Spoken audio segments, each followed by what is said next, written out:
for a good run, I'd only eat chips because I wanted to be Rose when she eats. And I used to make my parents ask me questions so I could answer them because I was eating the grenadine oil chips that were making me smart. Jesus.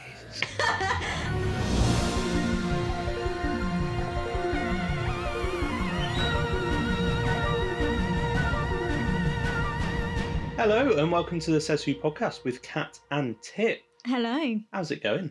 It's going swell, thank you. Going swell? Yeah. Wow. It's gone swell. What was that? It's like American? yeah, like a. I felt like I was in Lux. Like a New York, like. I'm feeling swell, thank you. Yeah, I'm feeling swell, doll. Wow. I'm never saying swell ever again. Stick with me, kid. I'll make you a star.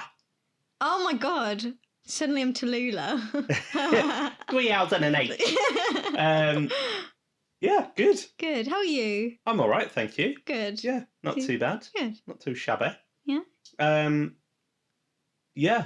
Well, this is the Says Who podcast. Is it? It is. Wow. Where Thank you for having me. You're so welcome. When you contacted me to do this interview, I thought, oh, this is so exciting. Yeah, that was episode 1, and then she's not left since. Please, someone take her away.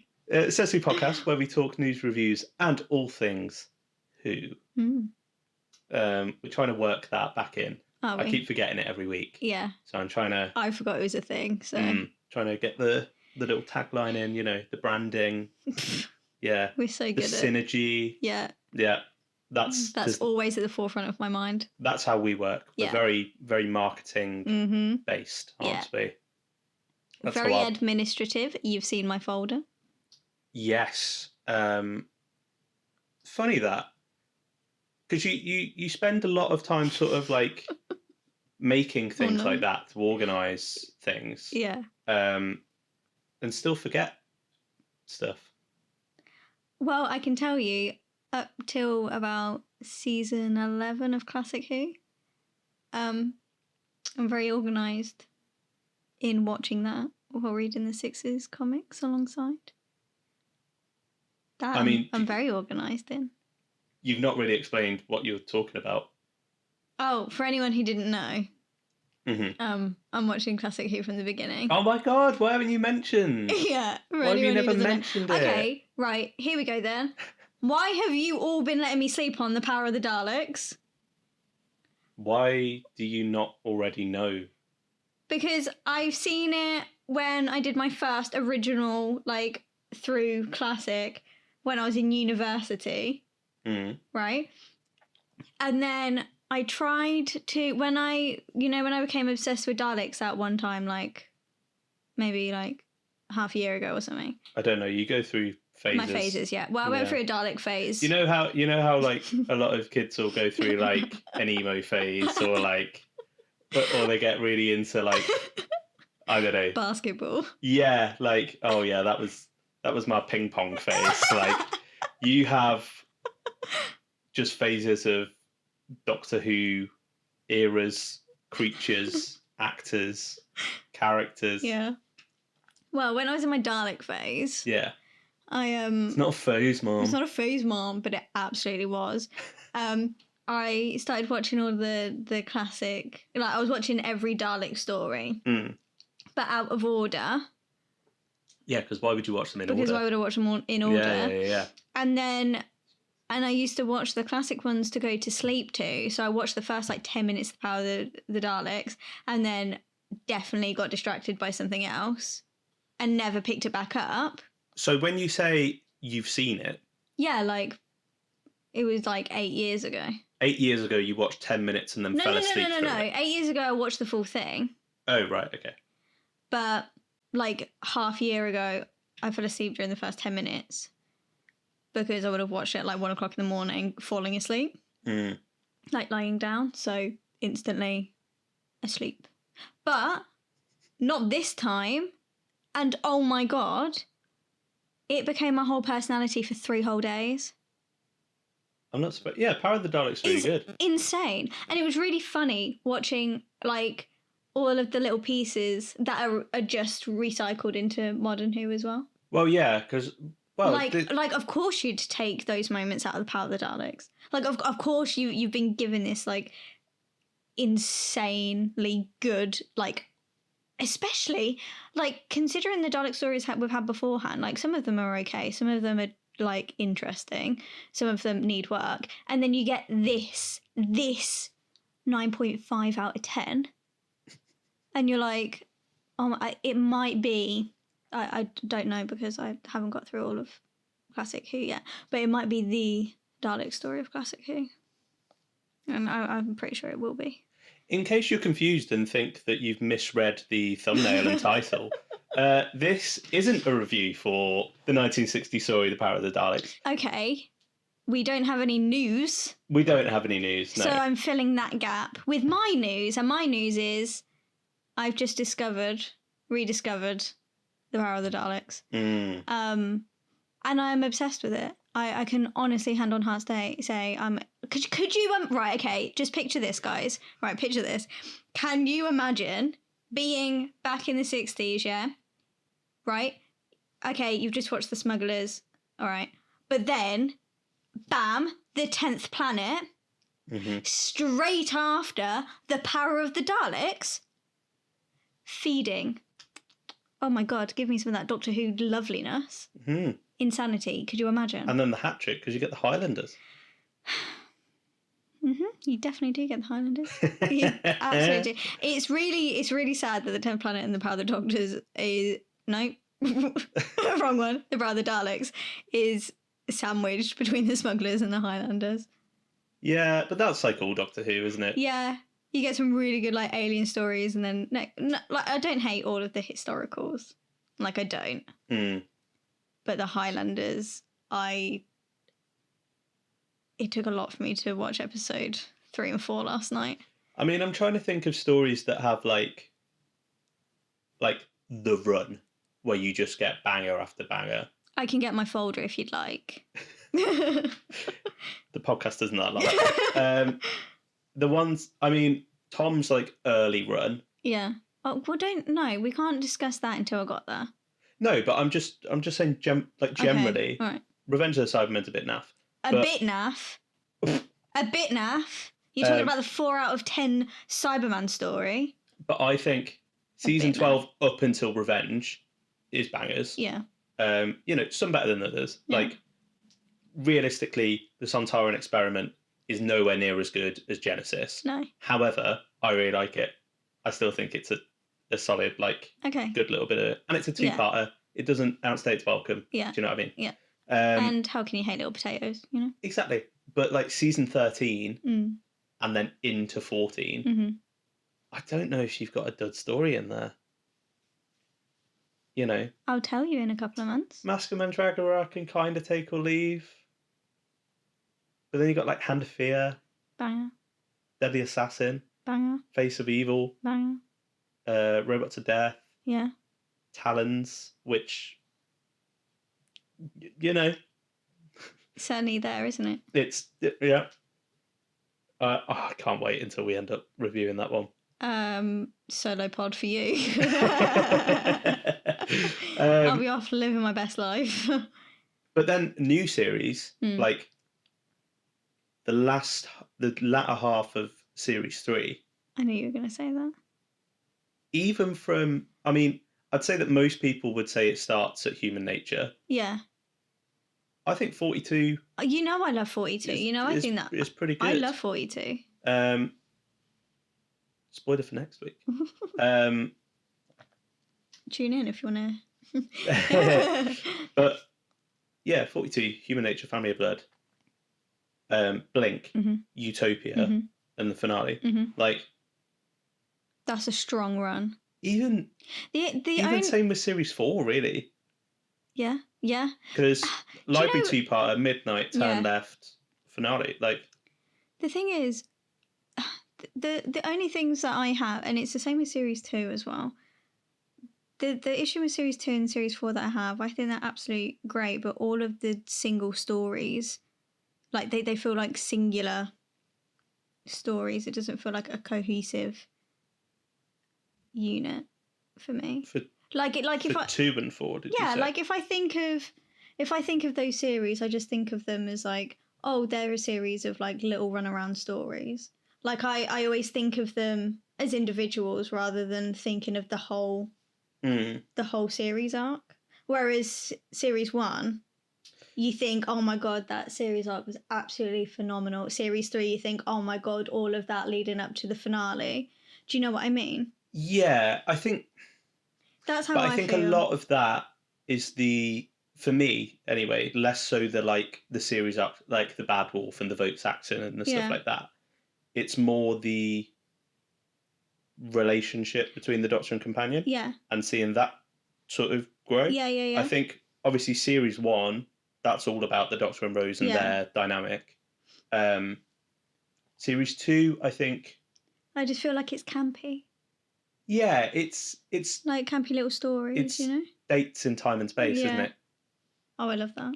Do you know what I mean? Yeah. It's is, him whisking her off on little dates, and Adorable. rather than my 10 Rose. Talking of series 2. Nice, brought it back round. I was going to say after that. I needed to get all that out. I haven't really spoken about Doctor Who in a while, and you lot are my friends. This is your ideal conversation, isn't it? Where there's no. I don't have to get scared about what someone else is going to say to me. I was going to say you don't have to wait for the next person to speak, because you get. It's funny because having a conversation with you, I can often see, even now, I can see you're just waiting for me to stop. No, I'm not. I'm engaging. For you to go, yeah. No, I'm engaging in conversation. Because you've got something to say, like, and it's here, like, in your throat, and you're like ready to. It's not often I have things to say. Fair enough. So, as you said, speaking of series 2, I agree. That's not getting cut out either. I've decided I'm going to do as little editing as possible this week, because it takes me too long. So, speaking of series 2, today we are doing a review of School Reunion. K9. No, not K9 and Company. Not that one. K9. No. I've just said it's School Reunion. With special guest star. With special guest. Well, it does have special guest star K9, exactly. I guess. What do you mean, I guess? Well, he resolves the conflict. Yeah, but would you call him a guest star? Yeah. In the same way as Anthony Head is a guest star for this episode? Well, yeah. When is K9 back in it? Tell me. Go on, tell me. Journey's End? Yeah, series 4. He's a guest star.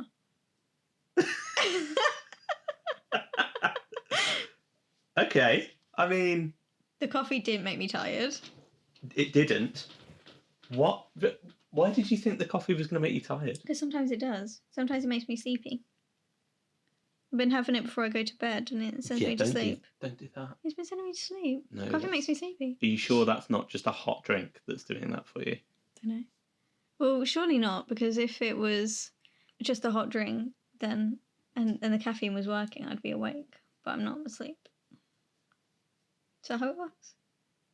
I don't know. I don't know the science of coffee. What are you talking about? So yes, we're talking about the Series 2 episode, School Reunion. Now, we're talking about this because this week would have been Elisabeth Sladen's 80th birthday. Oh, happy birthday. Happy birthday, Liz. Bless you. Bless. Yeah, so I thought... What a lovely way to, we'd celebrate her birthday. Yeah, we'd have a bit of Sarah Jane. And I kind of considered, we could maybe do a Sarah Jane Adventures, or we could do The Time Warrior, or like maybe her final, like Hand of Fear, or something. And then I was like, I feel like we should do our first introduction to Sarah Jane. Yeah. Because this would have been, I assume it would have been your first introduction to... Actually, no. Oh. Planet of the Spiders. You saw Planet of the Spiders... Before School Reunion. Interesting. Yeah, because my dad brought me, when I was obsessed with Series 1, went into Asda, and he brought me Planet of the Spiders for £11. £11. Yeah, so I would have been watching. Yeah, because I think the first ones he brought me was Dalek Invasion of Earth, when I became obsessed with the Daleks after Dalek. Mm-hmm.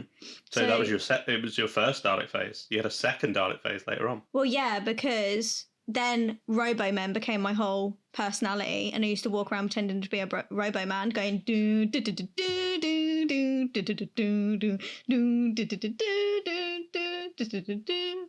This one, another one of those moments where I'm sad this isn't a video podcast, because the face that you just pulled.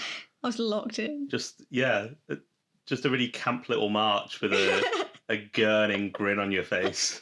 That's because I remember it so visually in my mind. So and then I put up all my posters and stuff, and then the second one. So I'd have just watched Planet of the Spiders just before school reunion, or around the same time. I'm pretty sure I watched that one before school reunion though. In which case, that little bit doesn't really work. Sorry. So no, just pretend it does. Go on. But well, anyway, this is my first introduction. And mine too. To Sarah Jane. What were your thoughts going into this episode? As a child? No, on this rewatch. Oh, sorry. Yes. I mean, why not? As a child, what were your thoughts going in? I can't remember. I can remember. Brilliant. That's why I didn't ask. That's why I wouldn't have asked that question. I thought you had some sort of childhood memory you wanted to share. No. Okay. Excited. Yeah. I don't tend to watch the top half of series 2. And I've spoken about the Krillitanes lately as well, and how I'd like to see them come back, because I'm surprised they haven't, with some kind of like new evolution, or even just like a past story, maybe even before school reunion. You can really do anything, because they just kind of appear. Well, we'll touch on that in a bit, because Okay, sorry, I'm jumping ahead. But yeah, I was excited. I mean, I've got so many nice memories of school reunion. Because me and my friend from school, he used to be Sarah Jane and I used to be the Doctor, and he had a big canine, and we used to run around his garden. And he had a Sonic lipstick, and I had my 10 Sonic, and we used to just have little adventures and stuff. So he loved Sarah Jane. So we used to play Sarah Jane and the Doctor a lot. It was nice.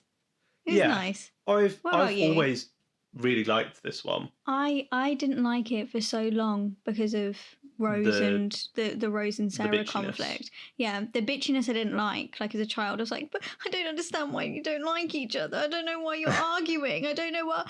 And then older, I'm like, it's funny. Yeah. Like it's really nice to have that in there. And it's a nice reflection for Rose and their kind of relationship, as it is very tumultuous during series 2 for them. Yeah. You can see more. When I was younger, I was like, oh my God, 10 Rose, like, love ship. They love each other. And then as I've investigated more as an adult, I'm like, there's some really rocky bits. Yeah, I think I'm not sure how I feel about the Rose and Sarah sort of cattiness. Yeah. I don't feel like, I think maybe I can see it from Rose. Yeah, I think it maybe feels a little bit out of character for Sarah. Yeah. It's almost a little bit of like a sitcom trope, sort of, and then obviously it's going to be resolved by the end. And one thing I really like about this story, which I think I've only come to appreciate as an adult, is that this story isn't actually about Sarah Jane. Really, it's about Rose and Mickey, but told through Sarah Jane, if that makes sense. Yeah. So it's Rose reevaluating her relationship with the Doctor because Sarah Jane's come in, you know, and then Mickey kind of reevaluating his part in all of this, and the whole realization of, I'm the tin dog, which then leads really nicely into Rise of the Cybermen. Exactly, and I think it does quite a lot for Mickey's sort of development. PSA: Mickey is in this story. We're going to be talking about Mickey, obviously. it's sort of an unavoidable one. Mhm. It's kind of the same as last week with John Barrowman, which we're talking about the character, not the actor. Yeah, death of the author. Yeah. Sort of compartmentalize, separate all of that. Yeah. But just as a but I think this is, it's lovely because on the surface it's about a character from the classic series coming back. Yeah. And they have a little reunion. Let's go. Let's go. But then I think there's some really interesting stuff going on there because it could have quite easily just been, oh, we'll bring Sarah Jane back. Yeah. And she comes along for a story. But they really dig into that dynamic and, what those 30 odd years in between would have done to a person. Yeah. And then, as I say, doing the same with Rose and Mickey. And it kind of just makes everyone reflect a little bit, I think, which is quite nice because it all ties together. It feels like quite a cohesive sort of thematic. It knows what it wants to say. This is Toby Whithouse's first story for the series. And I think I've said before, there's a lot of stuff here that he does in most of his stories. And I don't mean that as a negative. I think he's just got particular themes and subject matter that he's interested in. Yeah. And the key one of those, I think, is the doctor-companion dynamic and relationship. Because you've got this, you've got Vampires of Venice, which has the whole Amy, Rory, and Eleven and Amy. The sort of love triangle, but also Rory calling the doctor out for, how sort of his companions and relationships and stuff, the God complex, which is all about Amy's like unwavering faith in him and how that's sort of toxic, and the reason that he even takes companions is sort of to performative. That kind of the God complex, the showing off. What else have we got?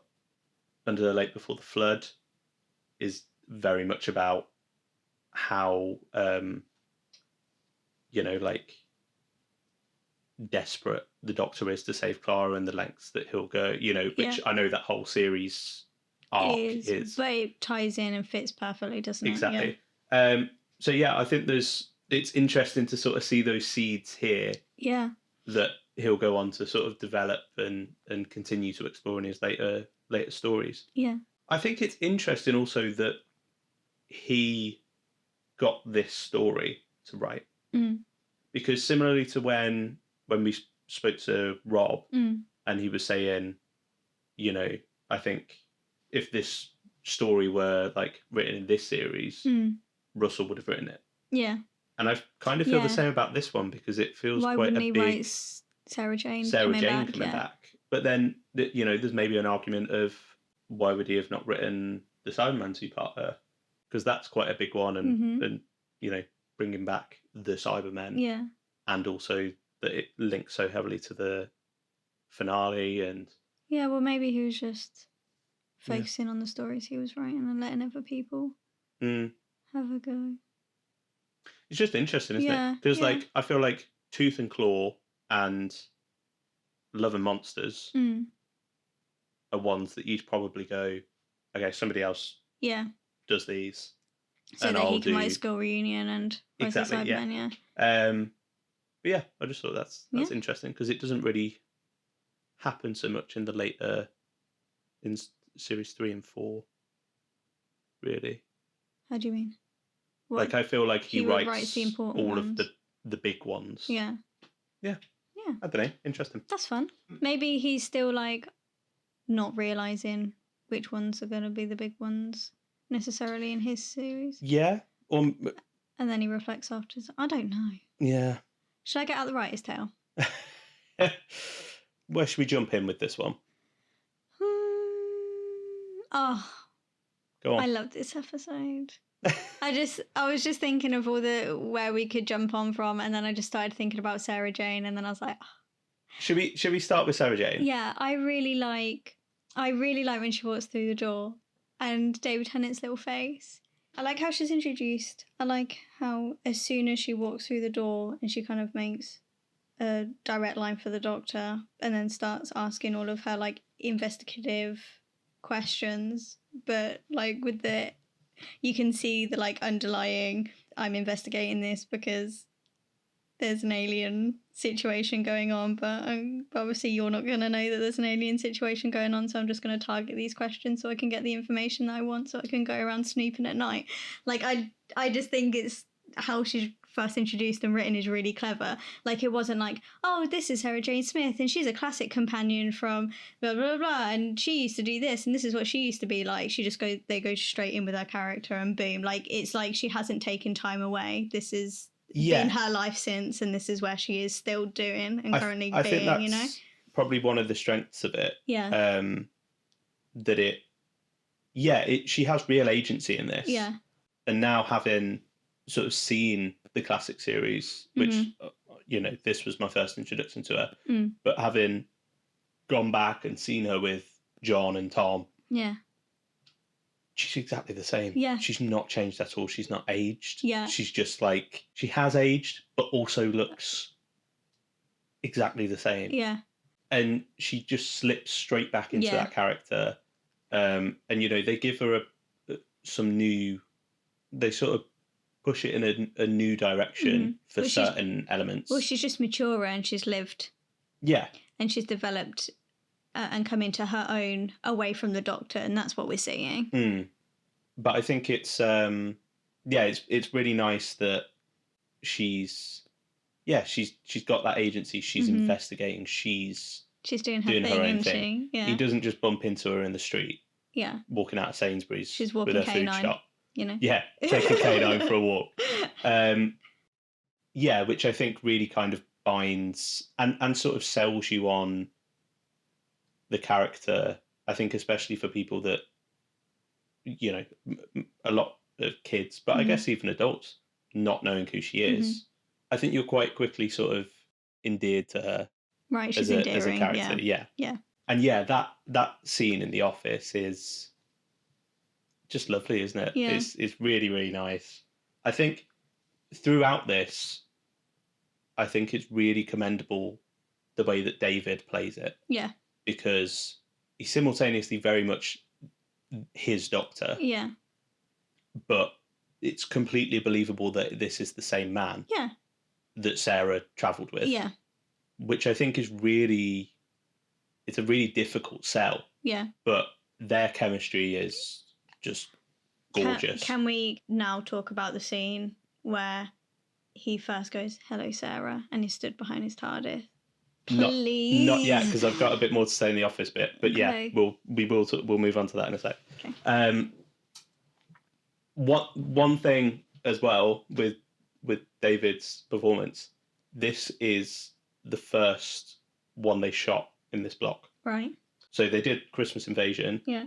And then School Reunion. I think because with the time that they were shooting it, I think it was like July, August, and obviously the schools were, summer holidays.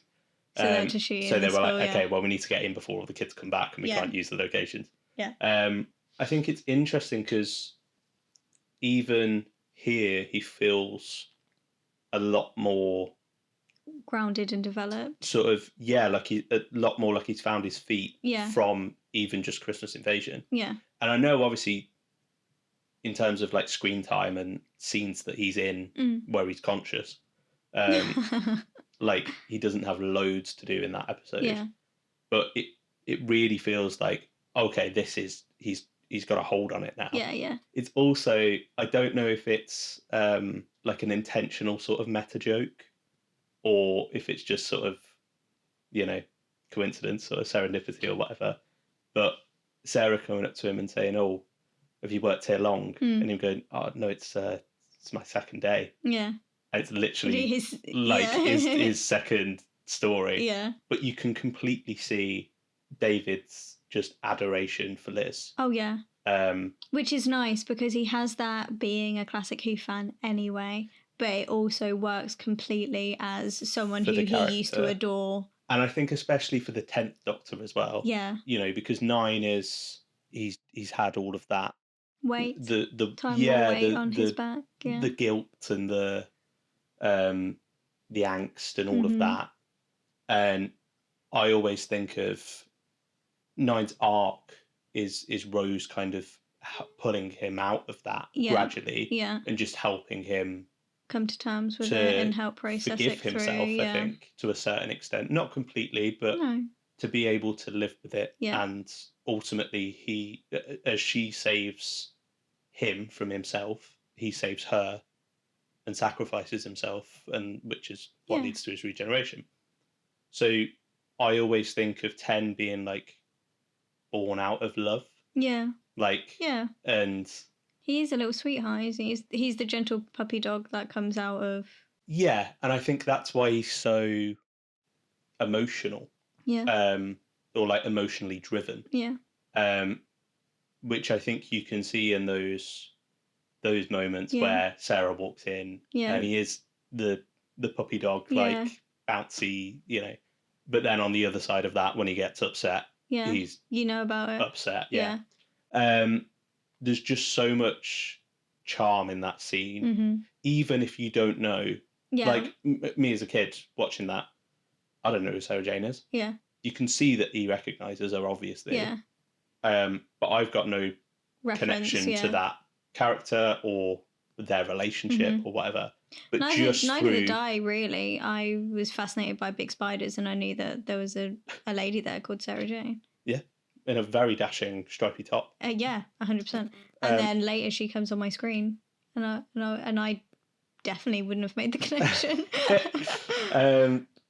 But yeah, just seeing that pure joy. Yeah. And it feels like it's like a happy shock, though, isn't it? Because like he sees her and he's like, oh my god, what? And then it's like, Sarah. Yeah. It's so sweet. And he does that all throughout his eyes as well, which David Tennant does so well. I love it when he performs through his eyes and then his face follows. It's so good. I think it's also like, I imagine that's quite intimidating as for David as an actor. Yeah. Because his first story, he's the new boy. This series has been this incredible success and everybody loves it. But now Chris has gone and everybody loved Chris. Yeah. And now he's got to fill in the boots. Step into those shoes. Big shoes to fill. Then for his second episode to be with Liz Sladen, who was part of the show when he was growing up with it, that made him want to become an actor. Yeah. And why he was such a Doctor Who fan. Yeah. It must have... That must be crazy. Do you know what I wonder as well? Because you know how he said in interviews before that obviously Tom Baker was his favourite Doctor and he liked to put pieces of Tom into his performances. I wonder what it was like for Liz to perform with David Tennant. And if that made it not easier but feel more natural, having some of those like mannerisms and bounciness and erratic alien looks human behavior. Do you know what I mean? Like, yeah. I wonder what that was like, and if that made it, I don't know, somewhat easier, or they managed to kind of like blend a bit easier. Like, do you know what I mean? Yeah, it always gets me when I watch this episode that it's part of that is the Doctor's absolute, oh my god, this is brilliant. I can't believe it kind of thing. And part of that is David Tennant's, oh my god, this is brilliant. I can't believe it. Yeah. But it meshes really nicely. Yeah. Okay, let's talk about the scene in the gym where she finds the TARDIS. Lit beautifully. Gorgeous. Oh my god, it looks so good. All of that stuff in that sequence it's also shot really nicely. Yeah. Again, I know we spoke last week about this another James Hawes episode as well. Yeah. I know we spoke last week a little bit about the Dutch angles that he uses, the sort of tilted. Yeah. And there's quite a few in this as well. Yeah. He loves a Dutch angle, our James. Yeah. but it really sells the first one of Sarah walking through the door and then looking up, and it's on an angle, the TARDIS, yeah. and then you get another one reversed of the TARDIS, and it looks just the way it's framed, it looks kind of almost like ominous, like it's towering over it. Yeah. And I think that, and the lighting, that real like cool sort of blue light coming through the moonlight. That's a nice kind of like imagery to sell on what she could have been thinking and feeling, especially when she was left on Earth, and the weight of that, and how she was processing that throughout that time, which we later then see when she verbalizes it to 10. But that kind of, when she sees it for the first time, that kind of like horror. Because obviously you've got how it's lit and shot. Liz's performance there is brilliant. Murray's score, you've got that Seeking the Doctor thing, which is obviously in Rose, and but then I think you get it again in Love and Monsters, I think, when Elton finds the TARDIS. Yeah. So it's quite a nice sort of through line. Yeah. But yeah, it does feel like there's a slight eeriness and a slight, almost like, not sinister edge, but like, I don't know, it's almost like overwhelming of like, it's not completely like happy, sunshine and like rainbows, is positive, it? Yeah. That shot where she steps back, and you get that pan round, and the Doctor's just stood there behind her with the light on him. Coming down. Yeah. That is one of my favourite shots of this era. Yeah. I think it's just executed perfectly. And again, it's that kind of eerie. It's not like he turns around and goes, "You're right, Sarah Jane, how's it going?" Like, it's me. There's a frostiness to the there's a weird kind of sort of quiet mysticality to it. Is that a word? Mysticality? It is now. Mysticness? It's mystic. Yeah. But yeah, I get goosebumps every time. Me too. Like my hair stands on end. Yeah. Even as a kid, the first time I saw it, again, with no context of what that scene really means or is, as I do now, goosebumps. Yeah. And it's just the combination of the performances, the score, the lighting, the direction, and the blocking of it, and even just, hello, Sarah Jane. Yeah. There's something about it that just really, I love it. Yeah. I really, really love that as a reunion for these two. I love it. Yeah. It's really, it's done really, really well. And then the rest of that scene playing out, Liz has a really tough job in that scene. And I think it's written beautifully because she has to portray so many different emotions.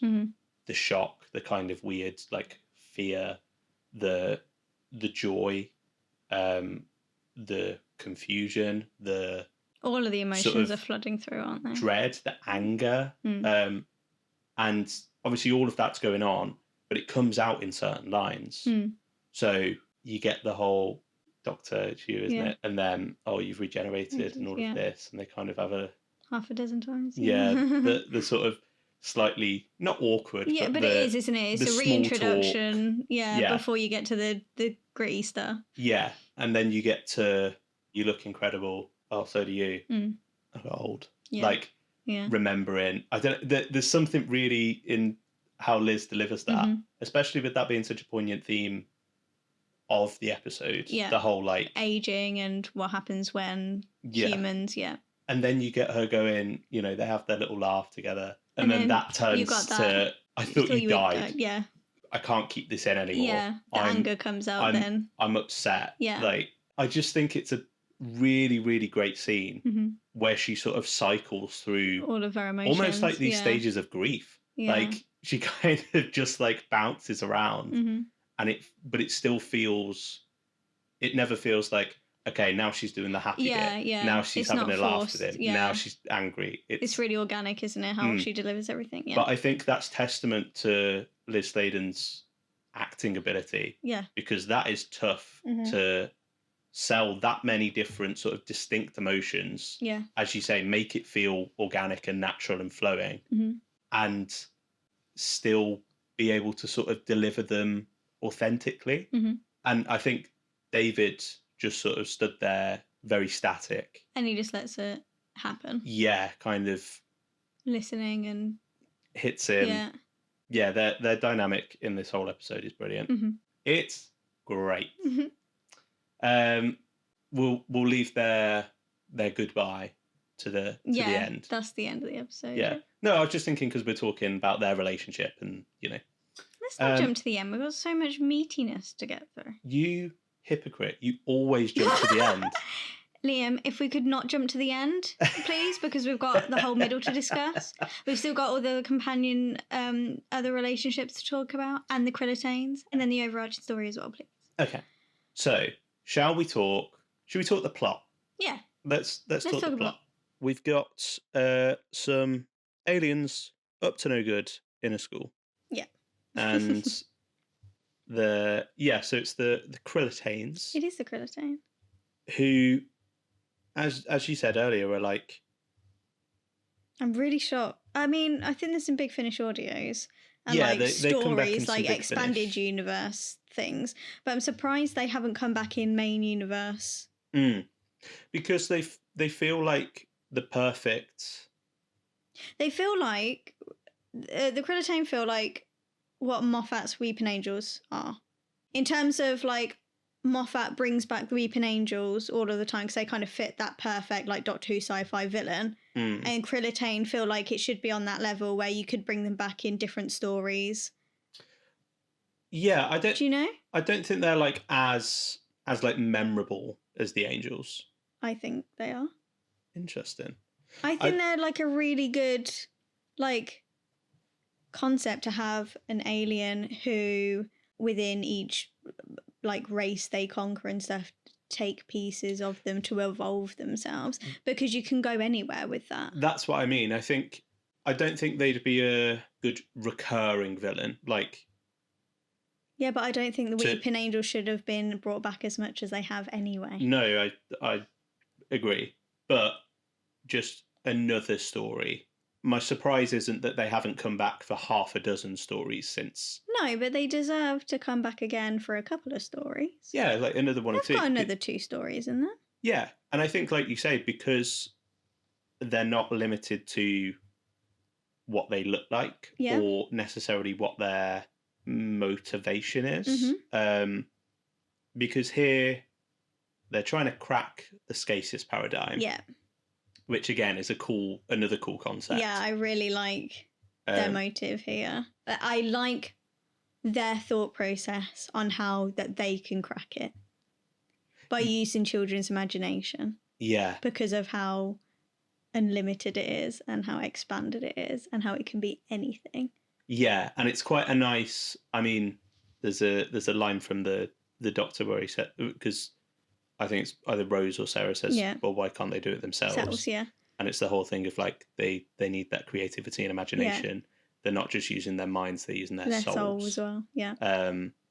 Which is really lovely. Yeah, I think because, you know, we hear stories of Mr. Finch is saying, or Brother Lassar, who we'll talk about in a bit, is saying, we invaded this planet and we made 1 million widows in one day and all of it.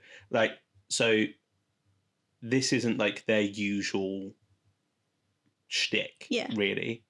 You know, they can be just go and invade planets and at conquer, their own will, yeah, and just slaughter people. Yeah. But yeah, I think the fact that they could come back looking completely different and it's organically baked into that would work. You wouldn't have to, you know what I mean?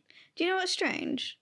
Just jumping out a sec. Go on. It's strange that Russell brought back the Midnight Monster over the possibility of bringing the Credit. Like, if you're handpicking monsters to bring back, why? And you know, I've still got this question of why on earth would you want to mess with Midnight? And I know the world's good, but like, Come on. You have like the whole of your first run and you pick the Midnight Monster, which you shouldn't touch, and you have like all of these aliens that you could choose from. Well, it's because Midnight's so highly regarded, isn't it? No, I know, but you do have the Krillitane there as well, which you can do anything with. I agree. I do think they should come back. They'd be on my list for... Yeah, they've been on my list to bring back. You know, which I know we keep saying, but we've got to do that episode, I think, of villains that should return. So maybe we'll try and do that at some point this year. Yeah. But yeah, I think they're great. I think even, you know, I know we're talking about, they could be anything. I really like this weird little bat design that they've gone for. You know, sometimes the CGI doesn't quite hold up. I think it's great for what it is, though. But, like 2006, this is great. I think I take the... There's dodgier CGI in Doctor Who later on. Oh, 1,000%. Do you know what I mean? We've got the Lazarus experiment. Yeah. For God's sake. But I think even if you take out some of the, that's not integrated into the shot as well as it could be or whatever, if you disregard that because it's nitpicks and it's 2006 BBC television, like the actual just design of them, of these just freaky little... They're like bat versions of the Reapers, aren't they? Yeah, they've got that kind of, you know, like the face in itself is a weird... It feels a bit like Scooby-Doo, you know, on the island, that movie, Scooby-Doo 1. Yeah. They're like bat versions of those dog things, aren't they? Yeah, I could see that. Yeah, they're just a really cool little monster design, aren't they? Yeah. And again, you quickly understand what they are. Oh, they're bat people. I think they look really impressive, you know, when they're on the walls and ceilings of the corridor and then they start flying after they like crawl along and then they're chasing them through the corridors. Yeah, that's a nice shot. I think they look really, really sinister there. Yeah. Although that does always make me think of the outtakes on the box I've seen those. Where they've edited, like, they've taken time to animate an outtake of a CGI Krillitane flying into the camera. Or like the door or something, isn't it? Yeah. Which is really fun. It always reminds me of you know, like some of the old Pixar films when they'd have outtakes in the credits and stuff. I discovered a couple of years ago the Toy Story ones and I got very confused. Yeah, that played into my irrational fear of toys coming to life. What, because you thought they were actually actors? I was like, hold on. Just one sec. Before my like rational brain was like, just the animators, babe. They're just having a bit of fun. Don't worry. I was like, because I think I saw it on like a reel or something, or it might have been TikTok. Like, this was recent, by the way. And I saw it, it came up and I was like my childhood like anxiety came into my stomach a little bit and I was like, how is this happening? What? This wasn't in the actual film. So I'm confused. What's going on? I don't understand. And then the rational, like this fear was good like a couple of days. And then until my rational brain kicked in and was like, babe, just animators, having fun, doing outtakes. It's all right. Calm down. They're not real. Toys aren't going to come and kill you in your sleep. How does your mind work? In mysterious ways. Just like the kids in this Doctor Who episode. So yeah, their big plan is that they're feeding them these chips which are cooked in Krillitane oil. This episode made me become obsessed with eating chips and gravy for my dinner all of the time. For a good run, I'd only eat chips and they had to be greasy, for one, because the Krillitane oil, and two, I liked gravy, so I did have them with gravy a lot because I wanted to be Rose when she eats the chips in the thing, and I used to make my parents ask me questions so I could answer them because I was eating the Krillitane oil chips that were making me smart. And that was my game. Every time I try and like bring it back round to be like, so the plot. I'm sorry. You're like, tangent from my childhood. Sorry. I'm sorry. Just for reference, as I was saying that, Kat put her hand up to contribute that, like sorry. like she was in school, like she'd just eaten a load of krillitane chips. I'm so sorry. I'm sorry. Okay, I'm sorry. I just like get memories. I'm sorry. I'll focus. I'm sorry. Are you sorry? I'm sorry. Sorry. I'm really sorry. So, they're cooking the chips in the oil. Yep. Feeding the kids the chips. Yeah. To make them smarter. Yeah. So they can put them to work, cracking the Scasis paradigm. Yeah. At the heart of this. Yeah. Is Mr. Finch, played by Anthony Head. Who is incredible. He's so that good. That man doesn't age. No, he doesn't. No, because you're right. I watched him in this, and then, because, I get a bit confused about actors. Yeah. And, like, faces and names and things. Because when I saw that, I was like, I recognise him, because my brother used to binge watch Buffy the Vampire Slayer on telly. So, like, I had seen him before and was like, I recognise him. What have I recognised him in? And then went back and saw Buffy and was like, oh, and I was like, he doesn't look any different. Yeah. And time has passed. Considering it's probably about a decade since, the start of Buffy to when he was in this. I was like, what? And then, like, just seeing him in things now, I'm like, you've probably got a bit of a greyer hair. No, actually, I think he's got more of a fuller head now than he did in this episode. Actually. Yeah, but you've got the kind of, like, it's slicked back. I like the slick back. And he looks really cool and he's really sinister. And he, when he screams and to, like, attract all his Philitane brothers, that face. Uh-huh. Isn't it terrifying? It reminds me a bit of the bit in Fury from the Deep. Yeah. With the Oaken Quill, where the poisonous gas and that guy opening his mouth, and it's really horrible. Yeah. It gives me the same kind of vibe. Yeah, he's so good. He's brilliant in this, and I think it's also a really, obviously you mentioned Buffy there, which was quite a big influence on the modern series of when Russell brought it back. Yeah.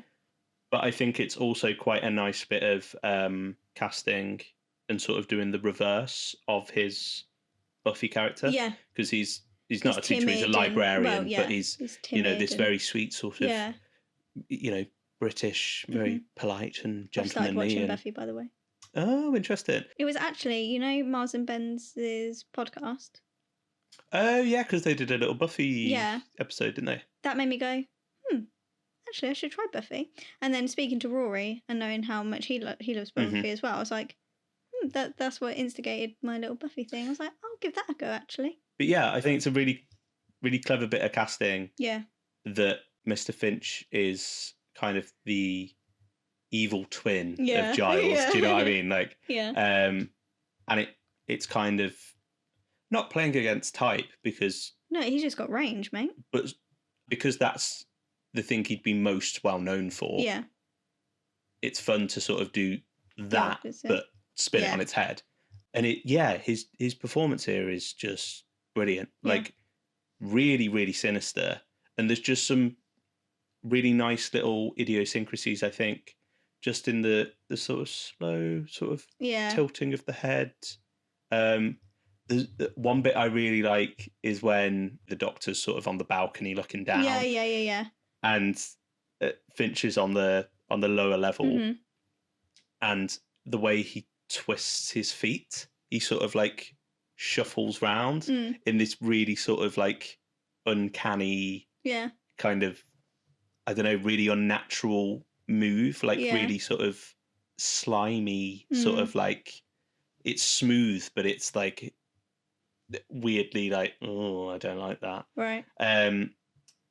Because he doesn't ham it up, but he fully commits and just plays it just really straight. Yeah. And that scene in the swimming pool. I was literally about to say, are we going to talk about the scenes? Let's talk about. There are two scenes that really stick out to me. The first one is the swimming pool scene. Yeah. Again, how it's shot and directed is so good. it's so atmospheric. They're stood around a swimming pool in a kid's school, but you completely forget that. I've got some trivia about that actually later. Okay. But yeah. Who fell in? There was one scene where he just morphed into a Krillitane and dunked David Tennant in the swimming pool. No, I really like it. I like the distance, how it's directed, when the distance between them and how they are kind of just like circling one another, and it feels really primal. Yeah, it's almost like a Western, isn't it? Like on two sides. Who's gonna cock their gun first? Yeah, you know? And it feels like a real sort of showdown. Yeah, and it really like considering what the legacy that the Doctor has and the achievement that the Krillitane are trying to achieve, right? It really does feel like Battle of the Gods, though, isn't it? Yeah. Absolutely. How they present themselves, how they act towards each other, like the that kind of like circling around who's going to win this. It really does feel like two of the same like level. Yeah, it's a real sort of meeting of the minds, and I think it's I mean, two incredible actors. Yeah. Just really getting to. It's intense. Yeah, like some really good dialogue to chew on. Yeah. And really sort of have that that back and forth and that sort of sparring match. Yeah. Anthony Head has this very quiet, sort of fascinating. Mm-hmm. He's trying to figure out what bit of the Doctor he wants to take when he's. Yeah, I think there is also a genuine sort of respect for him, and I think sometimes when you have villains that are sort of, oh no, you'll join us, and it's a little bit of a hollow gesture. Yeah, I think he genuinely means this. Yeah. I was going to say the second scene is that scene when he's talking to the Doctor. Sort of trying to convince him to come on their side and think of the things that he could do with all this power and being the god of the universe and all of that. It's interesting actually, because watching this time, I was sort of like, is the Doctor actually... Well, when he looks like he's considering it? Yeah. When he stood because there. I always assumed he was playing it up and just letting him spin his wheels and go, right, okay, that's what you want. Yeah. No. But watching it this time, I was like... The facial reactions looks like he's processing a little bit, Is he actually sort of considering it and thinking about it? I think the only... Like, I always read it as he was considering it, but I read it as, because it's not that far from 9, because it's in the first block of like series 2, that it was kind of like if I had this power, how could I stop the fact that I killed the Time Lords, and what could I have done with the Time War, and how could I have prevented things? Could I have gone back? Yeah. So it was more like the cogs turning on, okay, so is there any way that I could like reverse blah blah, and then it's like, no, that's ridiculous, can't do that, like, like an internal monologue type thing. Yeah, just and a sort of devil's advocate. Yeah, and then like a no, of course not, because that's absolutely ridiculous. I would never do that, and that's just not me, and blah blah blah. That's the only thing that I could like read that as. Yeah. To add to what you thought. I don't know. It's interesting because I sort of never really. I think I was like, well, obviously the Doctor would never do that. Like, no. He wants forgiveness and kind of to reverse what he's done, but also he knows what he can and can't do and whatever. And stuff, I reckon if this was in the later block of series 4, that would have been really interesting to see what route he would have taken if he was in his Time Lord victorious moment. Yeah. Could you imagine if that was presented to him later on? Well, I think because you've got that kind of, there's a certain sense of ego there of you could become a god. And it's another one of those, like allegories or references to the Doctor being, you get the lonely god and the master, you must have felt like God. Like, and then you get Jesus Doctor. And you get Jesus Doctor. Voyage of the Damned, Yeah. where he gets all that like messianic imagery and Yeah. you know, Kicks like his fingers and gets taken up. yeah, the angels and he host and that. ascends and Yeah. like there's quite a lot of religious imagery in the RTD1 era, really. But yeah, I do think it's interesting, like you say, these two almost gods, kind of sparring, and really kind of sizing each other up. Yeah. It's just a great couple of scenes, really, isn't it? Mm-hmm. It's almost a shame that Anthony Head just gets a one and done villain character. Well, he's always up there, isn't he, for Master? Yeah.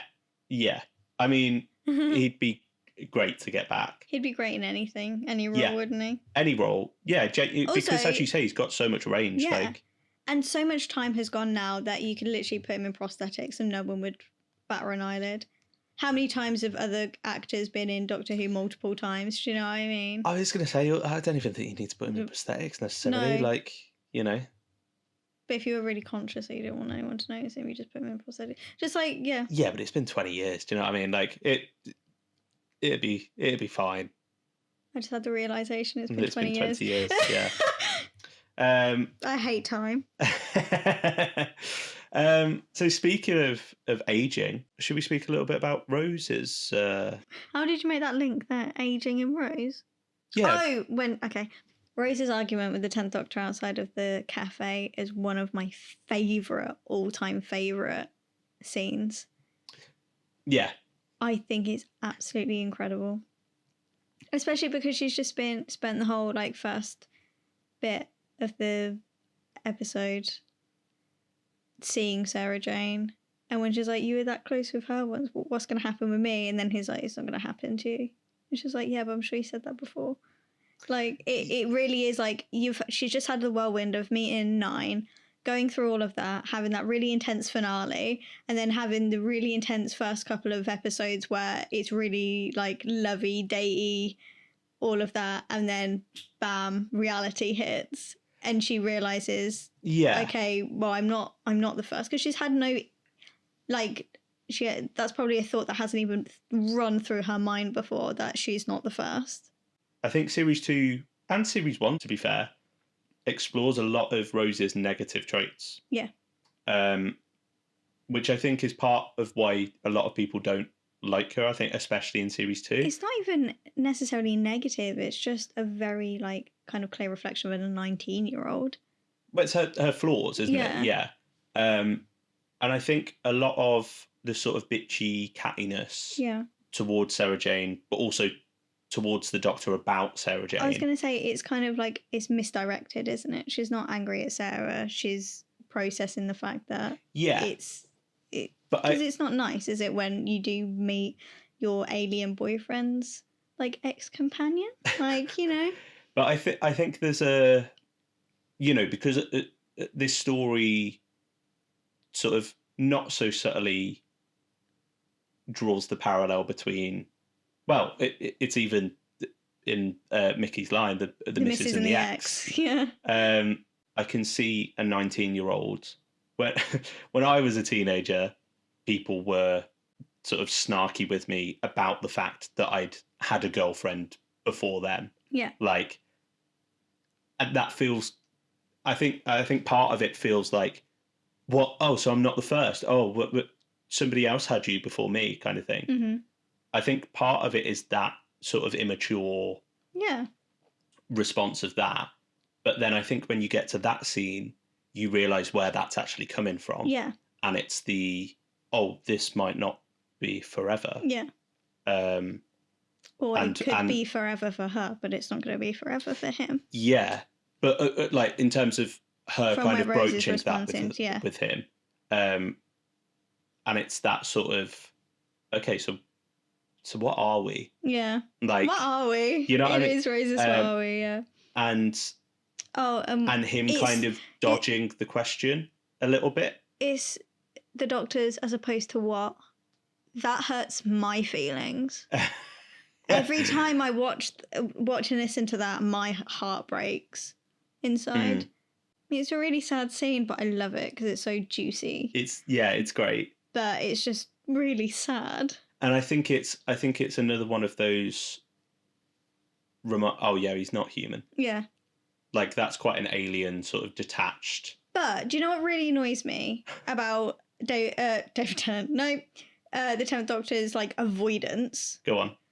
Because he's like, as opposed to what? And she's like, I thought me and you were, I guess I got it wrong. And I'm like, right, okay, so I know, Doctor, why don't you stand and have a bit of a reflection? Considering everything that you've just been through throughout the whole of, like, Series 1 and how you've been treating Rose and... like, all right. And then you've got the whole of New Earth. You did have, like, a little snog. You were, like, flirting and like, through Cassandra, we get, like, little character bits of, you know that Rose fancies you, and you know that you've got feeling for Rose, so let's not even, like, pretend that there's nothing lying under there. Then you've got the whole, like, campy, like, tooth and claw and your little, like, tenor bit for, like, the Queen, and you two are flirting and how close you stand, and then, like, so let's not even pretend, like, as opposed to what? Don't even pretend, because what? So you're just doing all of that because you're friends? I think not. Jesus. Sorry, but he led her on. If he really thinks like that's like, oh what? We're just mates. You have it all wrong. I don't think that's what he thinks. No, but you know what I mean. However, I do think part of it is that, like, that pushing back and that, like, I know where this conversation's going. Yeah. And I don't want to have it. That's what I mean. His avoidance is really annoying. Yeah. But also he then explains why. Yeah, of course. And then it makes you really sad. Yeah. And then you start to cry. And that whole thing of... you can spend the rest of your life with me, but I can't spend the rest of mine with you. See, it's not that bit that gets me. It's how he spits out some of the words when he's like, but humans decay. You wither and you die. I don't know. It feels that he doesn't want to be saying this, but it's like, right, okay, you want to know why? Yeah. And it really feels like it's really sad. It's being forced out of him. Yeah. And then again, that comes up later, in the scene in the computer room, where Finch is saying to Sarah Jane, you know, you could be by his side, never wither, never age. Yeah. Which is nice because he's up there listening to the whole conversation anyway with his little Krillitane mates. Yeah. So it's like, oh yeah. Yeah. Active listening and all that. Also, something that I've not noticed before is when in the cafe, when Sarah's saying, you know, you could have come back for me. Yeah. And he goes, I couldn't. Yeah. She says, why? And he doesn't really have a reply for it. Is this story implying that he didn't go back because of this same reason? That he couldn't bear to, he has to keep moving on because he couldn't bear to keep Sarah Jane around for fear of losing her at one day. Is that kind of what it's getting at? I think, is it trying to kind of, because obviously For and Sarah, he's really, like, I love their relationship. Like, I do really like their dynamic, but he's hard on her. He forces her to be independent and he doesn't give her much softness all of the time. So I wonder if Russell's trying to put a bit more air into and softness into their relationship. And maybe pull out some of that. Because, like, there's a two-way argument, isn't there, with For and Sarah. Like, a load of people saying that he was in love with her. And there was that, like, romance there. And then a load of people who'd say they're just best friends. Yeah. I mean, that's the impression I always got. Which one? The latter, that they're just... Yeah, but a load of people ship them, don't they, as well? Yeah, I don't know. I just can't see Tom Baker's Doctor as... romantic. Yeah, I see him as completely asexual. Yeah. I don't know. I've never really read into that. But no, what I mean is when he's saying I couldn't come back for you. Yeah. Because obviously it's not really within the classic era. end of Hanafi, he has to, you know, because he's got to go and do deadly assassin things. Yeah. And then he just doesn't come back because Liz had left the show. Yeah. Like, but it's never really explained in universe why he didn't go back.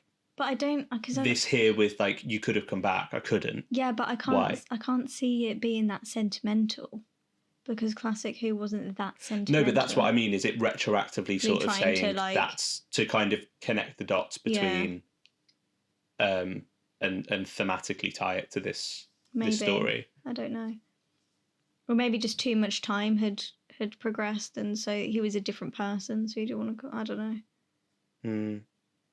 I just think it's interesting because I'd never really spotted it before, and I was like, oh, are they trying to say that's why? Which I think would be interesting. Yeah, you know, it's a direction to take it. Yeah, and then it further kind of pushes the parallels between Rose and Sarah Jane for this story. Yeah, and, for like, and like probably like, well, possibly the majority of the people watching School Reunion wouldn't have seen Flora and Sarah anyway, so it just kind of paints a picture, maybe. Yeah, exactly. And draws from the past and stuff. I don't know, maybe. So yeah, I think Rose has a real interesting sort of. She has a good journey throughout development through this one, yeah. And I think Mickey also has a sort of interesting. You know, this is sort of the start of him branching away, isn't it? And kind of because he gets from Boomtown, he gets that anger from it's always going to be him. It's when is it ever going to be me? Since the doctors come, and then you've got the Christmas Invasion where he's still pissed off because she's still just constantly thinking about the doctor, obviously. And then you've both got Jackie and Mickey like, please don't go and start series 2 of Doctor Who. I think it's but then he comes to term now that he's like, I always found it interesting that, you know, because in the scripts Mickey's referred to as Rose's boyfriend, like by the doctor, but then even though it's played as a gag, Mickey's the Mrs. and the X line, I think, is really interesting. Yeah. Because to me that shows a sort of development in that he knows that they're together. Yeah, that it's even if it's just winding him up. Because he kind of knows that, like, well, it's not me. Like I don't know. There's a weird sort of self-awareness as well that he's the ex in the situation as well. It's really weird him being around. Yeah, I think it's. I don't know. I think it's because his and Rose's relationship is always kind of very undefined. Even right at the start, where they're together, but like it seems like neither one of them really wants to be in that relationship. No, Mickey wants to be in the relationship, Rose doesn't. Well, Mickey wants to be in the relationship, but also wants to be in a relationship with other people. I don't know. I think Mickey just sort of doesn't want to put the effort in. Well, do you know what I mean? Like I read their relationship as like, considering their like background as well, it just feels like it's just a thing that happened. Like I can't see Mickey being like, will you be my girlfriend? They just kind of fall into a relationship because he's been around all the time, and then they just kind of end up together. So they just stay together because it's comfortable and what they really know. It's like that kind of thing, isn't it? Well, I think that's what it is, and that's part of the sort of, you know, monotony of Rose's life that she wants to break out of. Exactly. But then he's still the piece that keeps dragging her back. Yeah. And I do like Mickey's character. Yeah. And where they go with him. Yeah. Because he does go from at the start being very much comic relief. Yeah. To a fully fledged like actual character with dimension. Yeah. And I think this is in the early sort of starts the early starts, the early stages of him developing that. his character. Yeah. Yeah. So, and I think it's quite nice the relationship that he forms with the Doctor. I was going to say it's from this episode forward. I like the constant of the Doctor ripping Mickey to shreds. Yeah. Because it really does feel like 10 is 9, because David Tennant delivers his stuff to his taking the piss out of Mickey exactly how Christopher Eccleston did it in series 1. Oh, like, good boy, Ricky. Yeah, yeah. Like 9, 10. Little pigtails, little frilly skirt. Yeah. Like a little girl. Yeah. And I think that's why it's quite nice that you get the, oh, mate, Mrs. and the X. Yeah. Like, it sort of feels a bit more... He's got something to throw at him now. Exactly, yeah. He's got ammunition. But also him quite happily being like, yeah, come on, you can come travel with us. Rose's reaction to that. I think that is very overplayed for me. Do you think? Mm-hmm. I think after that whole episode, she just wants to run away with the Doctor and pretend nothing ever happened. And now Mickey's there and she's like, great. Yeah, but I think, I don't know. It doesn't... it just feels like her being stroppy. Yeah, it feels very like, ugh. Yeah, because she's kind of hoping that if she does it that way, Mickey will be like, you know what? Don't worry. I can see I'm not wanted here. I'll just back out. Do you but no, that's what I mean. Nobody says anything. Like, there's no... It's just like some awkward glances exactly, of like, okay, what do we do here? Oh, she's in a strop. Yeah. Oh, she's in a mad. Like, I don't know. I like it. I think it's good. That kind of steps over the line for me for being like flawed to unlikable. That's a moment I want to go, Rose, pack it in. You're unlikable. Yeah, I want to sort of give a bit of a... Oh, you want to smack her, do you? A bit of You just pulled a fist. Bit of a shake. That's what that was. You're going to punch her, are you? I'm not... The big burly man over there wants to punch the 19-year-old Rosie. I say I don't like one scene that you like, and she accuses me of being a woman beater. Here he is. No, that feels very much like, oh, you're a child. I think it's pretty well characterised for Rose's. I mean, I guess it's not completely out of character, but I think that... I don't think she's unlikable, like, in that way. In that moment, I'm like, oh, is this because this is how you would react? Is this because you're like, yeah, I'd do the same? This is a yes. So, there's one person that we haven't spoken about. K9. K9. The little man himself. Little man himself. Oh, my little pudding. Look, he's there. Look at him. I love my little K9. I'm so, so glad that Russell brought him back. It's a really fun... Because it could quite easily be... Affirmative. I don't know. It could quite easily be a bit like a jump in the shark moment of like... A what? A jump in... Doesn't matter.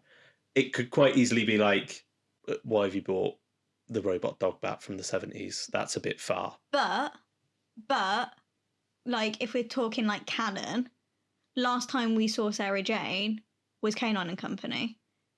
Yeah, I know, but you wouldn't have to... So... Obviously, you'd bring back K9. No, but that's like saying last time we saw Sarah Jane was K9 and Company. So why isn't she with Brendan? No, Brendan's grown up. He's got his own thing. He's got his own deal. He's testing the pH of multiple soils. Why isn't she with those swinger neighbours of her aunts? Why aren't they here to investigate? Hey, she's moved on from that, but she's never going to move on from K9. Right, okay, so like, no. Oh, shut up. No, my point is, like, I understand that, like... No, I'm glad they brought back K9. But, yeah, I think they could have quite easily go, no, we kind of... No, because K9's iconic. And from, like, their perspectives as well, bringing back K9, they must have seen, like, marketing merchandise god there. Yeah. Which they did. I don't know. I think there's a world where it's just as likely that they go, it's too far, I think. I don't think so. You think Russell T Davies sat there and went, no, I think that's too far? Well, evidently he didn't, because this is the reality we live in. But I don't know. I think it's possible. I'm glad that they did. I'm not saying they shouldn't have. I wish I had Russell's number, because I'd just drop him a text and be like, was there ever a moment where you thought... You just drop him a text. I would, yeah. If you had Russell T Davies' number, that would be your sort of first line of... No, because we would have spoken before. Oh, of course. Obviously. Obviously, yeah. And then, just like I do with you, if I ever thought, I'd text you it. So I'd just be like, Russell, rarely sort of workshopped in the head before the text comes through, is it? Oh, no. Straight brain to text. Yeah. Instant. There's no... I can tell. There's no editing. Yeah, no, I'm aware. Sometimes even a voice note. I have a thought and I'm like, you know what? This should be answered. This needs sharing. Yeah. And I will do it. And that's exactly what I do here. I'm like, Russ. Can I call you Russ? Russ. Jesus. Davies, babe. Was there ever a thought that K9 wouldn't come back with Sarah Jane? And he'd drop a text being like, nah. And I'm like, yeah, I thought so. And then that would what you're saying is you're trying to prove my point wrong by making up an imaginary response from Russell T Davies. Yes. Right, sure. No, K9 in an is... alternate reality. K9's great in this. He is. And I think it's really nice as well, in the cafe scene, that Rose and Mickey can have their moment and the Doctor and Sarah Jane can have their intimate moment while they're fixing K9. Because that feels grounded and that feels like, it kind of draws the strings of, Sarah Jane has been here before. Yeah. Do you know what I mean? It kind of shows, a history. The shared connection that they've got. Yeah. He's a fun little novelty. He doesn't outstay his welcome as well. And I don't mean because he gets blown up. No, but I just thought my mind just visualised, when he's in the car with Mickey and he's like, you are in a car. And Mickey's like, I don't know what to... You are in a car. It's just... Sorry. I really like the him sort of coming to the rescue. Yeah. To maximum defense mode. Yeah. And that's all really cute. Yeah. And his little ears when he's happy and his tail and it's just... I think that's what it is. I think he's used in short little bursts here. And when he is, it's really charming. Yeah. And his goodbye scene with the Doctor is actually quite... Yeah. Yeah, it's quite sad, it is, yeah. Yeah, it's really sweet. I think he's a nice addition to this, I think. And it's nice. I find it so beautiful that the Doctor gives Sarah a new K9 so that she's still... Because that's her only piece of the Doctor, isn't it? Yeah. Left, and that's what's been keeping her going and her... and he's been there through her with all her little investigations and stuff. So it's nice that he didn't just leave her on her own again, which she felt before. Yeah. He's given her another piece of that world that she can take through, which I love. Yeah, it's nice. And I think again in that final scene of their proper goodbye. Goodbye, yeah. That's really no say it. No say it. Yeah, that's really that really makes lovely. Me cry. Which is why I really value when, in the end of time, he comes back round and says goodbye to Sarah and she knows that's going to be the last time. Yeah. That makes me sob. Yeah. Because he remembers and he cares and it just shows how much, emotional investment he does have in his companions and all the rest of it. Yeah, I'm trying to think if Stolen Earth happened before when he comes into Sarah Jane Adventures. Yeah, I think it did. What, the wedding? Yeah. Episode? Because that was the last one. That was the last thing that David filmed. That was after End of Time. Was it? Yeah. What? Hold on. What? So he filmed that episode of Sarah Jane Adventures after he'd after they'd wrapped on End of Time, even though it came out before End of Time. That's messed up my head. Yeah. That doesn't make sense. His final little scene in that is it's in the TARDIS, because they let all the kids into the TARDIS and they have a little run around and go, and it's just him and Sarah. Yeah. And they have a little chat, and he goes, "Don't forget me, Sarah Jane." And it's like, oh, that's the last thing that he ever says. Yeah. But yeah, that's really nice. It feels like there's a proper bond between those two. Yeah. Almost as much as you get with 4 and Sarah. Yeah. And 3 and Sarah. Yeah, it's really nice. It feels like they form like a proper relationship. And yeah, that whole scene's lovely. The whole like, oh, we replaced you with a newer model. Yeah, he does that. That's a great line. You do have Russell's funny wit. Yeah. In this episode. And then they walk off into the sunset for new adventures to go and fight some Bane. When I think of Sarah Jane, I just think of Sladen. Like, that's her alien.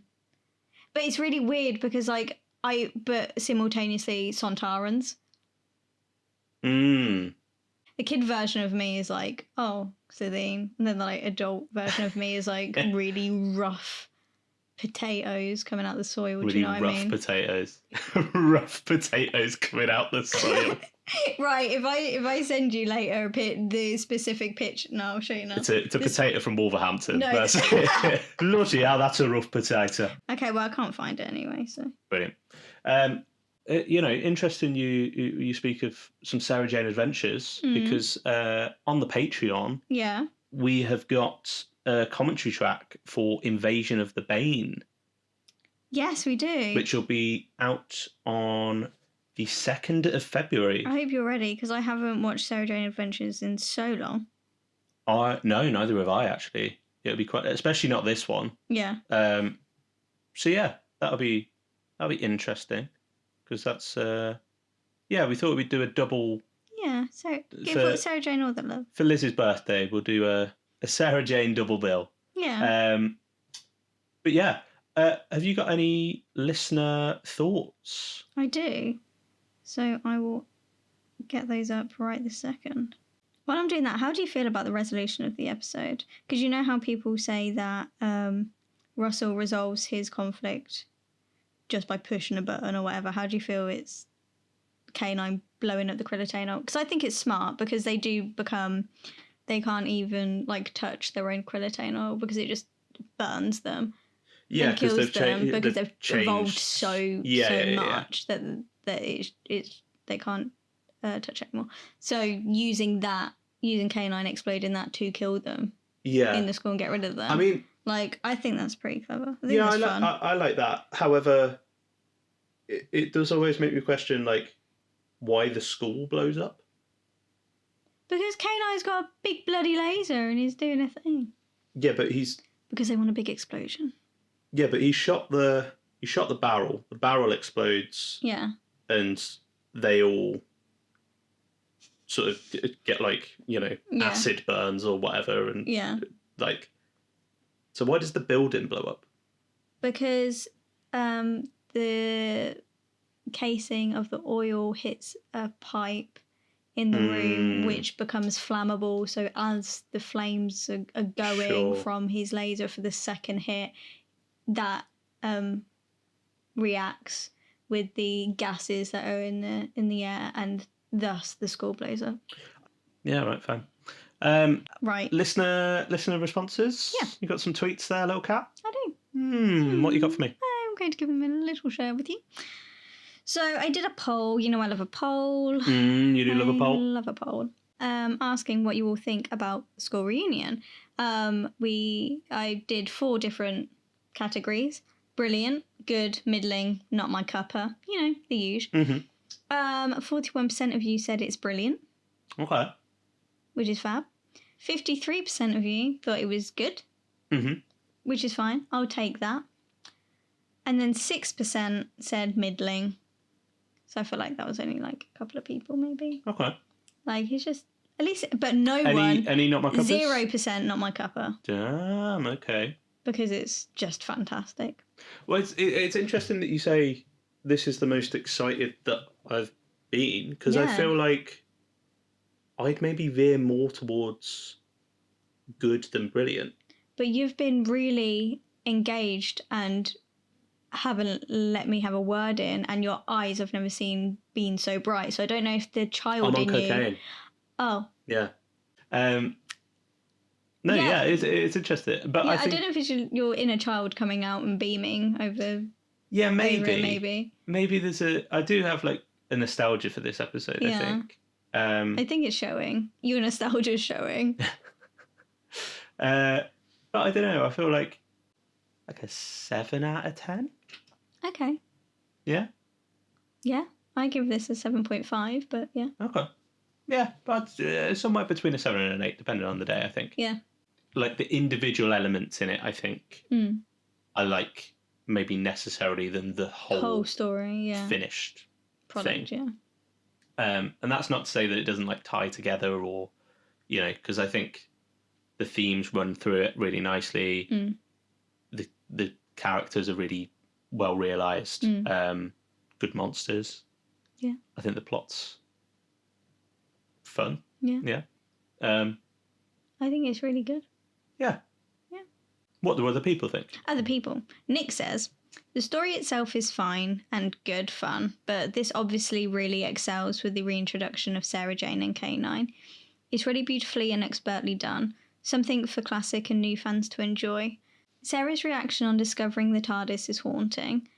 Anthony Head is really sinister. I love the face-off by the pool, and I adored the way the Doctor and the Time Lords are portrayed as these mysterious godlike beings in the early revival. Enough time has passed. Bring in Head as the master.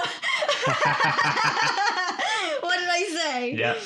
What did I say? And then there's this iconic picture of him looking really like a classic master. Oh, yeah. Oh, that's very master. I see it. That's very masterish. Yeah. But there we go. Lovely.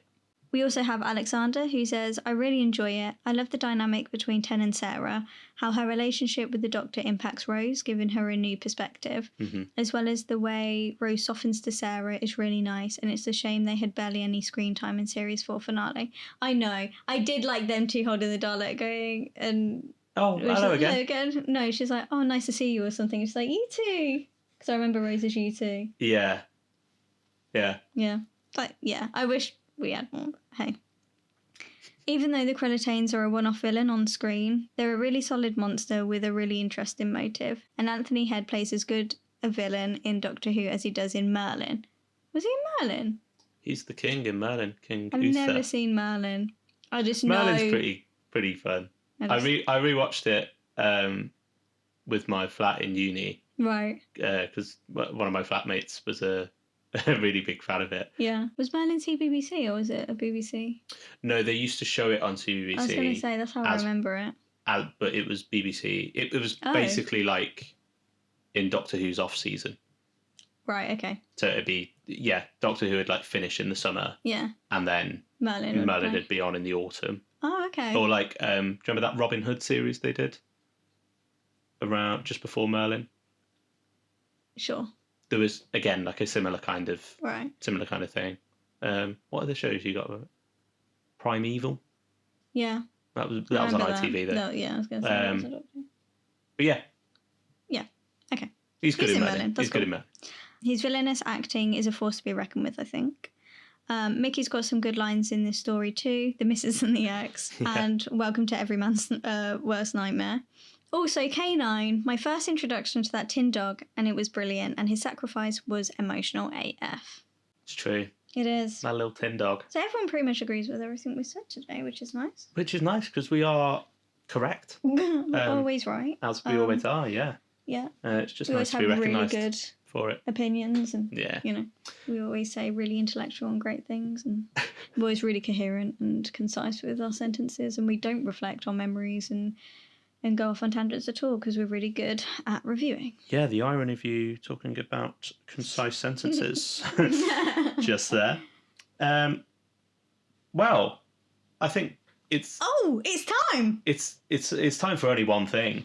The one thing we're always really excited about. Yes, it is our trivia section. And as always, as you know, young cats, Yes. the trivia section is called They're Facts. Vacuum-packed facts. That's a good one. Thank you. That's a good one. Yeah? Yeah, Nice. that's a good one. Thank you. So, prior to this episode, there was some minor debate around whether or not the revival series was a direct continuation of the classic series or a reboot. Oh. Which this kind of, confirmed that it's because Sarah comes back and stuff. But I remember... Could you ever imagine a time where this is just a reboot? Yeah, it's interesting, isn't it? It's weird. And I think, especially because he was always referred to as the Ninth Doctor, the 10th Doctor. Which is a continuation of the other 8. Yeah, it'd be weird if... It wasn't. It was like, oh, this is the Ninth Doctor. Like, also, this is a different show. Yeah. Also, this has nothing to do with what you've seen already. Yeah, I think it's not until, Human Nature in the Journal of Impossible Things, and you see all the faces of the people were like, oh, so it is connected. Yeah. So, yeah. Yeah. And then Next Doctor, and they show, like, actual footage, like archive footage of each of the Doctors. Yeah. Yeah, it's interesting that... Yeah, I didn't know that. Although this episode marks the return of Elisabeth Sladen as Sarah Jane Smith, Sladen had reprised the role several times in expanded media, including Big Finish's Sarah Jane Smith series, the final episode of which was released the same month this episode went out. Oh, really? Sladen had originally declined the request for her return, thinking it would only be a cameo, but changed her mind after realising that she would be the focal point of the story. Good. Which is good for her. It's nice. And she's, I think if she was like, I'm not just going to pop up for a scene. Yeah, that's... And it's like, no, the story's built around Sarah. Yeah, this is your story. Yeah, that must be quite nice to be like, no, it's not just like a cheap sort of nostalgia hit.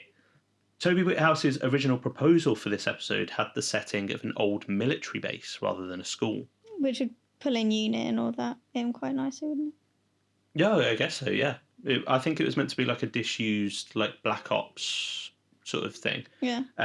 He would later use this setting for the 12th Doctor episode Before the Flood. I see it. Mm-hmm. The K9 prop seen at the end of the episode is the original one from The Invisible Enemy. Is it? Yeah. Because obviously they had to... use that for all of Sarah Jane as well? I don't know. Well... Get to know. Tell us next week. Because of it, stay tuned. The Quillisane's appearance was inspired by the Harpies from Jason and the Argonauts. I'm going to show you a photo of the Harpies. Right. Oh, I see it there. Yeah? Yeah, kind of in blur. Next, after finding that there was a real headmaster called Hector Finch, Anthony Head's character was given a new first name. No, really? Because they were like, we can't imply to the kids of that school that their headmaster is an evil Batman. That'd be so funny. No, that'd be awful. The villain's Chips plot is a Doctor Who twist on one of the big news topics of the time. Can you tell me which? Was it the horses in Tesco? It was not the horse in Tesco. That was a bit later. Oh. Was there a chip scandal? Well, not so much a scandal. I really want chips now, by the way, so we're going to have a chippy. Same. Yeah, cool. There's a little insight to what we're doing after this podcast. Unhealthy school dinners. Oh. Which is, and... Oh, yeah. Particularly with the Jamie Oliver thing. Yeah. And his crusade against chips and turkey twizzlers. Do you want to know what's really funny? We only had chips on a Friday with fish and chips. Yeah, same in my school. Yeah, because of that. But because I used to just eat chips with tomato ketchup and then have a little square bit of cake or a brownie. And then they got rid of chips until I had my chips and fish on the Friday. So then I had to have pasta. Sounds so wrong saying chips and fish. Yeah, oh. I'm so sorry. Excuse me, can you pass the pepper and salt? I'm so sorry. Horrible. No, it's because when I visualise fish and chips on the bottom and then a bit of fish on top. So in order, it'd be chips and fish. Sure. Sorry. Fancy some mash and bangers?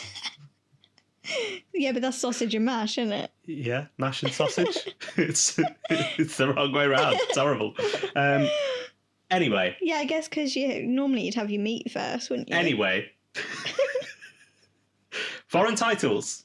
Oh, yeah. I like these. It's not a brilliant one. It's not as good as last week's, Okay. I'll tell you. Okay. An old friend. That's in sweet. Italian. That's sweet, though, isn't it? And interestingly, a little bonus bit, the working title for this story was Old Friends. Yeah.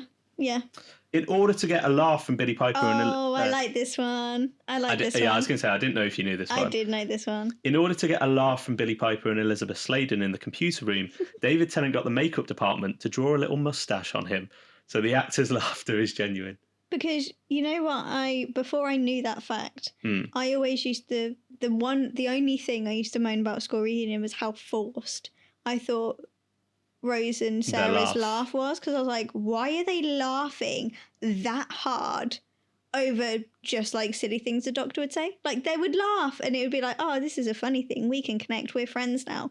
But they were like barely laughing, could barely stand, and I was really confused. And obviously it would cut to the Doctor, who was sharing my confusion. But then I found that out and was like, yeah, I'd piss myself as well if David Tennant would walk in with a little moustache on. One deleted scene from this episode sees Milo collapse after answering so many of the Doctor's physics questions, and the Doctor take him to the school nurse. The nurse turned out to be Aquilitane, who then eats Milo, explaining what Mr. Wagner is referring to when he tells Melissa that Milo has failed him. Oh. So, you know, when he comes up to her and he's like, you're joining my class. So basically, Milo's little brain fried. Yeah. And he's passed out. Yeah. And it's like, oh, he's no good to us. Right, go on, let's try another one. Yeah, right, I'll have a dinner. Yeah. Early dins for me. Early dins. Stop talking about dinner. All right, I'm really hungry. I want chips too. The first draft of this story did not include Mickey at all. I couldn't imagine the story without Mickey. No. That's what I mean. I think it's so pivotal in his development for where they take the character, yeah. And I do think he adds a lot. I was going to say he adds a lot to it. But I also thought that with Boomtown. Yeah. Like, I think when he's in an episode, apart from The Girl in the Fireplace, but we don't like that anyway. Apart from The Girl in the Fireplace, Mickey's episodes that he's in, he adds a lot. Which is really annoying considering I hate, but... Yeah, but I like the character. I know, I like the character. I like the character. That's what we keep saying. I like the character. But, yeah... I think he adds a lot into the episodes that he's in. I think with this, it would feel a bit... I think that cattiness and stuff just... I don't know. He kind of balances the dynamic a little bit more, doesn't he? Yeah. Because if it's just the Doctor in the middle of these two just at each other's throats... Yeah. He is a relief, isn't he, within that? Yeah, exactly. Russell T Davies devised a set piece where the Quillitanes kidnap Sarah, prompting the Doctor to pursue them down a motorway in the TARDIS. That would be horrific. It was scrapped as it no longer suited the narrative, but was later recycled for the Runaway Bride. I was literally about to say that feels so Runaway Bride, and then as you said that, I was like, hold on, the Runaway Bride came afterwards. Mm-hmm. The confrontation between the Doctor and Mr. Finch was scripted to take place in the school gymnasium. But when director James Hawes found that the school they were shooting in had a swimming pool, he moved the scene here as he felt it was a more dynamic setting. Instead, they used the gym as the Doctor's parking spot for the TARDIS instead of the scripted stationery cupboard. Oh my God. Right. I love stationery. If I was at... Jesus. Let's not go down this rabbit hole. I'm not. But what I'm saying is, I love stationery, and the stationery cupboard at school was like my happy place. So if I went into the stationery cupboard and there was a TARDIS in there, I'd have lost my mind as a kid. No, so what I'm trying to say is that would have been a perfect setting to park your TARDIS. Well, it's where he parks it in Coal Hill, isn't it? Yeah. There you go. It was recycled there. There you go. The script originally made reference to Sarah being a recovering alcoholic. What? No. I don't like that. But Elisabeth Sladen suggested that this be removed. Yeah, too right. I bet she read that and went, absolutely not. No. Yeah, I can tell you now, that's not happening. Recovering alcoholic, where on earth were they going to take that? Like, I understand having, like, imagine seeing all those amazing things and doing all those amazing things, then just being dropped, as she explains, dropped on earth, and how do you cope with that? Yeah. How do you move on from that? I get that, but I can't see in any world, any scenario in Doctor Who where the companion would then turn to alcohol. I think especially for Sarah Jane, it's too bleak. In no way. It's too bleak. Yeah. I think you can kind of imply, struggles and and that, there's maybe a bit of a hard, like, coping, sort of a coming back to earth type thing. Not a breakdown, but like like mental health issues, and I think it's kind of implied that she's really struggled, and there's a bit of the transition, bit of a depression there, and but like I think that's hard though. Alcoholism is maybe yeah. Just as the fake glass front of the school was being added for Mickey to drive through, asbestos was discovered in the building's roof, leading to frantic rescheduling and, in some cases, abandonment of scenes. Fair.